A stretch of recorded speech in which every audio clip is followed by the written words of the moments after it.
14 janvier 2022. En manchette, 2 élèves vaccinés sans consentement, 3,2 millions d'investissements prévus à Forestville en 3 ans. Forestville veut réduire sa consommation d'eau potable.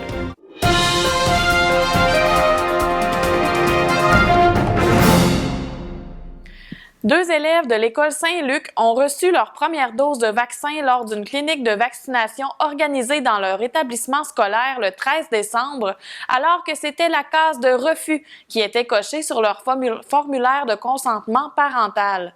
Extrêmement indignée de cette situation, Priscilla Rousselot, mère d'un enfant vacciné par erreur, a porté plainte au 6 de la Côte-Nord le 5 janvier. Elle a d'abord appris la nouvelle par son fils lorsqu'il est revenu de l'école la journée de la clinique de vaccination. Elle a par la suite avisé l'enseignante de son enfant avant de recevoir un appel du 6 de la Côte-Nord. Les responsables de la clinique de vaccination se sont trompés avec un autre garçon qui porte le même nom que son fils. La maman de 2 enfants résidente de Forestville a reçu les excuses du centre de santé avec un pincement au cœur. En ce qui concerne le deuxième enfant, la maman souhaite demeurer sous le couvert de l'anonymat puisqu'elle est tannée d'en entendre parler.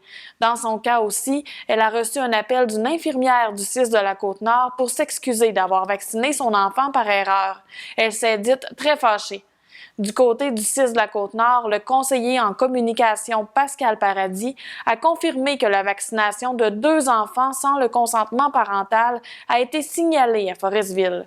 Dans un cas, le formulaire de refus a été placé par erreur parmi les formulaires de consentement et dans l'autre situation, il s'agit d'une erreur en lien avec 2 enfants ayant un nom similaire.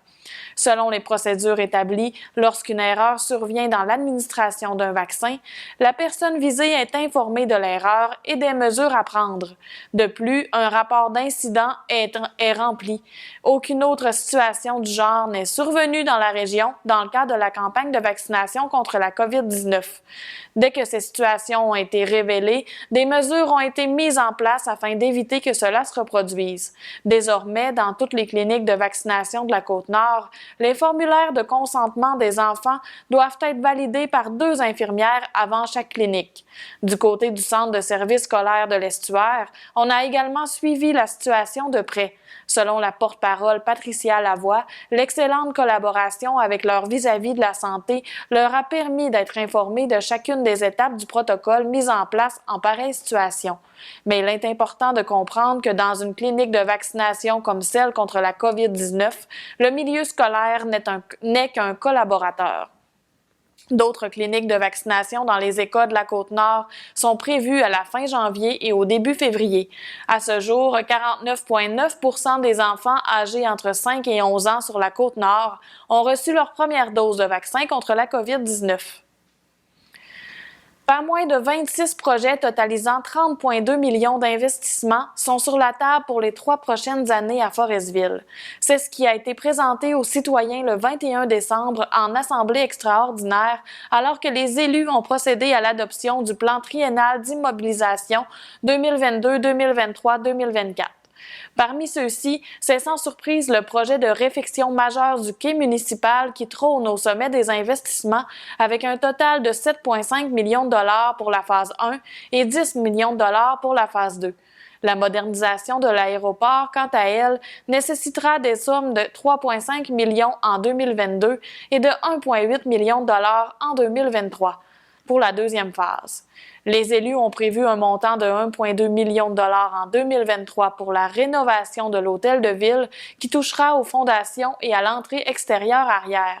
Parmi les projets les plus coûteux, on retrouve également l'amélioration du réseau de distribution de l'eau potable, 1,1 million de dollars, et la réfection du réseau d'égouts et pluvial, 1,1 million de dollars également. Toujours dans le domaine des travaux publics, les phases 2, 3 et 4 de la réfection de la première avenue seront au rendez-vous en 2023 grâce à des investissements de 525 millions de dollars. Cette année, 525 000 Cette année, le conseil municipal prévoit le réaménagement des roulottes, 10 000 le remplissage du terrain de la route maritime, 5 000 la construction d'un entrepôt pour le sel de voirie, 254 000 l'installation de compteurs d'eau, 230 000 la vidange des étangs aérés, 488 000 entre autres. Au cours des 12 prochains mois, l'équipe municipale réalisera de nombreux projets en termes de loisirs, dont l'ajout d'un module au parc de planches à roulettes, l'achat d'une surfaceuse à glace, l'installation d'un nouveau module de jeu, ainsi que des jeux d'eau. La réfection du bâtiment de la piscine municipale et le changement du revêtement extérieur du complexe Guy Ouellette sont prévus respectivement en 2023 et 2024. Tout comme l'ajout de bornes électriques qui est planifié pour les 2 prochaines années avec des investissements de 25 000 et 50 000 En 2022, les élus souhaitent aussi sécuriser le site de télécommunications par l'ajout d'une clôture, l'achat de camions incendies, la mise en valeur des sentiers pédestres en 2 phases et l'acquisition d'un terrain sur la première avenue. Finalement, en 2023, le programme comprend l'instauration du programme Réno-Québec pour soutenir financièrement la rénovation des façades sur la route 138 grâce à un montant de 300 000 et la construction d'un entrepôt sur la route maritime nécessitant une somme de 400 000 Notons que certains projets bénéficieront de subventions de divers programmes d'aide financière. Les projets peuvent se voir modifiés en cours de route puisque le programme triennal d'immobilisation s'ajuste en fonction des défis, des besoins et des imprévus. Pour la mairesse Micheline Anctil, le programme 2022-2024 est un très beau programme, une belle planification. Les élus de Forestville procéderont à l'adoption du budget 2022 et du règlement sur les taux de taxation le 17 et 18 janvier. La séance aura lieu en vidéoconférence et sera aussi diffusée via la page Facebook de l'organisme municipal.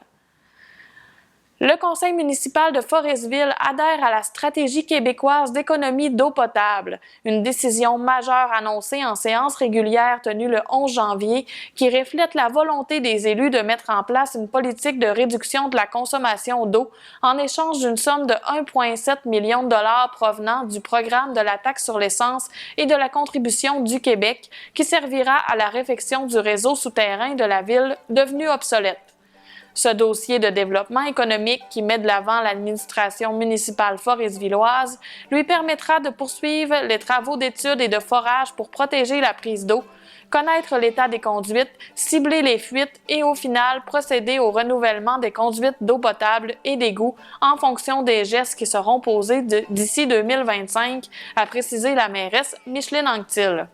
Pour disposer de la somme exacte de 1 698 294 $, Forestville doit s'engager auprès du ministère des Affaires municipales et de l'Habitation à respecter les modalités du guide de la stratégie québécoise d'économie d'eau potable. Les secteurs et tronçons seront refaits par ordre de priorité, tel que recommandé par la firme WSP. Afin de rencontrer les standards de la stratégie du gouvernement québécois, Forestville s'engage à réduire de 20 % la quantité d'eau distribuée par personne. À titre de comparatif, la moyenne de consommation quotidienne par personne en 2020 était de 273 litres. L'objectif à atteindre est donc fixé à 220 litres par citoyen. Toutes catégories confondues, résidentiel, commercial, fuite, etc., 553 litres par jour par personne sont consommés à Forestville. Le but à atteindre est de 456 litres. Dans cette optique, des compteurs d'eau seront installés dans tous les commerces de la ville, 103 listés, alors que 60 résidences seront choisies dans les différents quartiers de la localité. D'ici le 1er septembre 2025, les compteurs d'eau seront fournis gratuitement. Ceci permettra au ministère des Affaires municipales et de l'Habitation de faire une lecture annuelle de la consommation d'eau à Forestville. Au dire de la mairesse, les travaux de réfection du réseau souterrain d'alimentation en eau potable ne seront pas un luxe. Datant de 1948, le réseau est composé de conduites de différentes grosseurs, ce qui complique l'intervention des travaux publics lors de bris. D'autant plus que la conduite principale s'étale sur 36 km du réseau souterrain, de laquelle 1200 branchements de services sont répartis sur le territoire, de même que 198 bornes incendie ont été comptabilisées. Afin d'assurer une cohésion dans l'application de la stratégie québécoise d'économie d'eau potable, la présentation du règlement relatif à l'utilisation de l'eau potable a été déposée le 11 janvier, annonçant l'adoption du règlement en séance régulière du 8 février afin de régir l'utilisation de l'eau potable en vue de préserver la qualité et la quantité de la ressource. Sous la responsabilité du directeur du service des travaux publics qui aura l'autorité de servir des amendes aux citoyens récalcitrants, le nouveau règlement imposera entre autres des périodes d'arrosage pour les pelouses, à l'exception des pépinières ou terrains de golf, de même que l'interdiction de remplir les piscines et spas entre 6 h et 20 h. Les détails du règlement seront connus en février. Au chapitre du développement culturel et communautaire, les élus de Forestville ont convenu qu'une demande d'aide financière sera acheminée à la MRC de la Haute-Côte-Nord afin d'obtenir la subvention salariale pour le poste d'agent de développement municipal tel que correspondant au projet. La bibliothèque municipale Camille Bouchard de Forestville demeure ouverte selon l'horaire normal, conformément aux mesures sanitaires, tandis que la salle de quilles et la salle d'entraînement du complexe Guy Ouellet sont fermées jusqu'à nouvel ordre. Il est possible de louer individuellement la patinoire intérieure, alors que l'horaire de la patinoire extérieure est disponible sur la page Facebook ou le site Internet de la Ville. Aussi, dans le cadre de la politique de soutien aux projets structurants de la MRC de la Haute-Côte-Nord, la Ville de Forestville fera la demande d'une aide financière afin de procéder à la réfection de la toiture du club de curling afin de refaire la toiture et en améliorer l'isolation thermique. Les résidents du parc Vincent de Forestville, dont leur propriété est soumise à un bail de location avec la Ville, pourront désormais se prévaloir d'une hypothèque immobilière qui fera l'objet d'une annexe ajoutée au bail existant ou à venir. En collaboration avec la Caisse du Centre de la Haute-Côte-Nord, les propriétaires pourront obtenir ainsi certains avantages tels que l'ajout d'une hypothèque inscrite au registre foncier pour procéder à des travaux sur l'immeuble ou sur le terrain.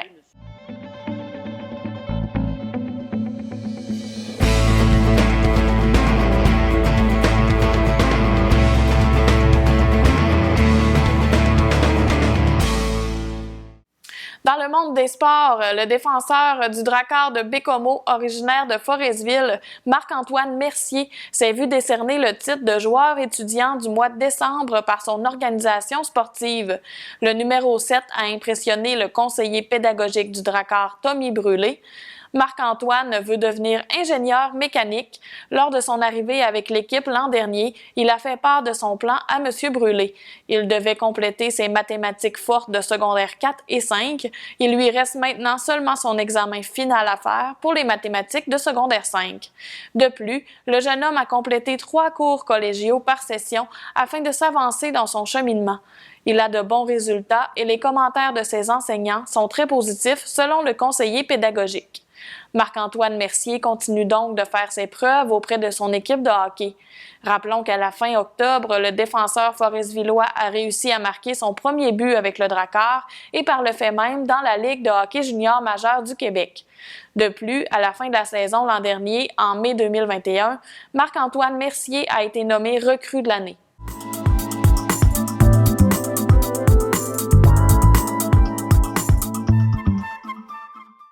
À la météo pour ce vendredi 14 janvier, une alternance de soleil et de nuages avec un maximum de moins 14 degrés était au rendez-vous.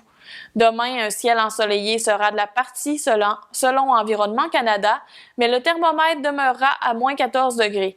C'est dimanche que la température se réchauffera avec une prévision de moins 9 degrés au mercure. Le soleil sera toujours à l'horaire. C'était le premier bulletin d'information de l'année 2022. Bonne fin de journée et à la semaine prochaine.